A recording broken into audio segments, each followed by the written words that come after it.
आखिर वफादार कौन है, गद्दार कौन है?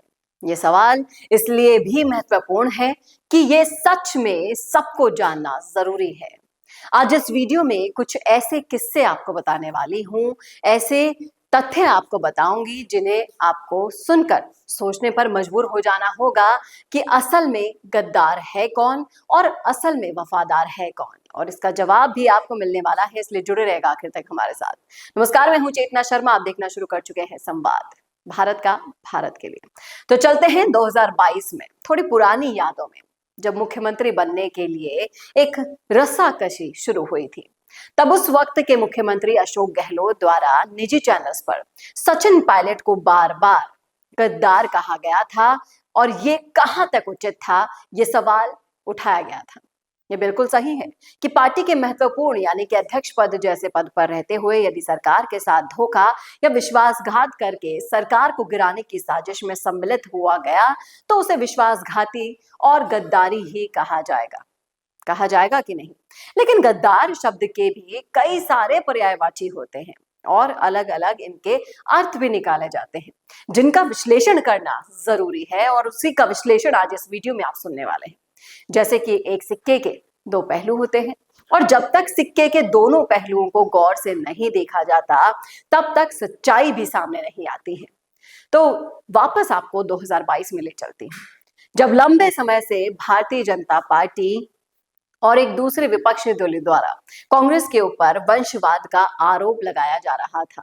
तब कांग्रेस के शीर्ष नेतृत्व में किसी गैर गांधी परिवार के व्यक्ति को कांग्रेस पार्टी का राष्ट्रीय अध्यक्ष बनाने का निर्णय लिया गया या फिर मन बनाया गया। और काफी सोच विचारने के बाद, खोजबीन करने के बाद सबसे ज्यादा विश्वसनीय और पूरे भारत में एक ही चेहरा नजर आता है और वो चेहरा है अशोक गहलोत का, जिसके ऊपर पूरी कांग्रेस पार्टी के शीर्ष नेतृत्व ने विश्वास जताया और इस महत्वपूर्ण पद के लिए अपना उम्मीदवार घोषित कर दिया, अशोक गहलोत को। शुरू में तो अशोक गहलोत ने इस पद के लिए अपनी सहमति दे दी और पूरा देश उन्हें आगामी कांग्रेस अध्यक्ष पद के रूप में देखने भी लग गया था। लेकिन फिर से अचानक ऐसा क्या हुआ? अशोक गहलोत ने रणछोड़ का रोल निभाया।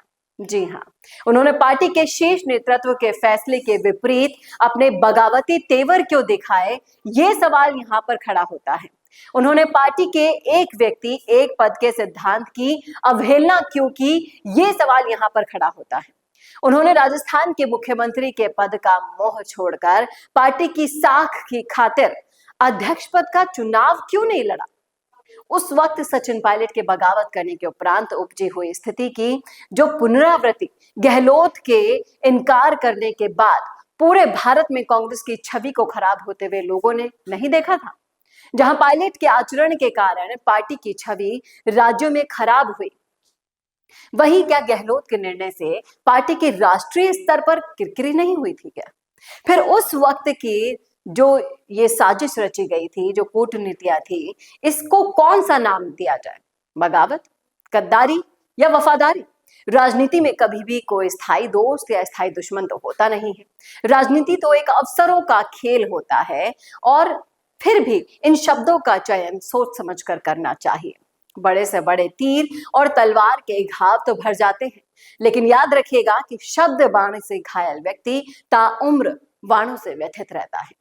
सचिन पायलट किसी विपक्षी पार्टी के नेता ना होकर कांग्रेस पार्टी के ही एक उभरते हुए युवा नेता हैं, जो निश्चित रूप से राजस्थान में कांग्रेस पार्टी का भविष्य है। और ये आज कांग्रेस का हर एक कार्यकर्ता और सत्ता पक्ष में बैठे हुए लोग भी, नेता लोग भी कहते हैं, किरोड़ी लाल मीणा जैसे नेता भी कह चुके हैं। पायलट ने कभी भी गहलोत की कड़ी से कड़ी निंदा का गहलोत की भाषा में उत्तर नहीं दिया, जिसके आगे गहलोत की उम्र और अनुभव दोनों ही बौने साबित होते हैं। इस बात में कोई दो राय नहीं है। आज कांग्रेस रूपी किले को वही लोग अपनी बातों को शस्त्रों से खंडित कर रहे हैं जो इसकी नींव और बुनियाद हुआ करते थे, और विपक्ष को भी नित्य नए मुद्दा मिल रहा है। तो ये है वो कहानी और किस्से और वो समीकरण जो सामने आने चाहिए थे, जिन पर बात होनी चाहिए थी, जिन पर आलाकमान को ध्यान देना चाहिए था। हालांकि पायलट ने अब अपनी चुप्पी के पीछे छुपे हुए उन रणनीतियों के द्वारा जवाब देनी तो शुरू कर दी है अशोक गहलोत को, लेकिन अभी भी ये डिक्लेयर होना जरूरी है कि पार्टी का असली वफादार कौन है और असली गद्दार कौन। कैसा लगा आपको, क्या कहते हैं आप इस मुद्दे पर? अपनी राय रखिएगा कमेंट बॉक्स में। कैसा लगा वीडियो बताना ना भूलेगा, और ऐसे ही और वीडियोस के लिए देखते रहिए संवाद भारत का, भारत के लिए। नमस्कार। बोरिंग वीडियोस को नेक्स्ट लेवल पे ले जाना चाहते हो, लेकिन कैसे? कंफ्यूज मत हो।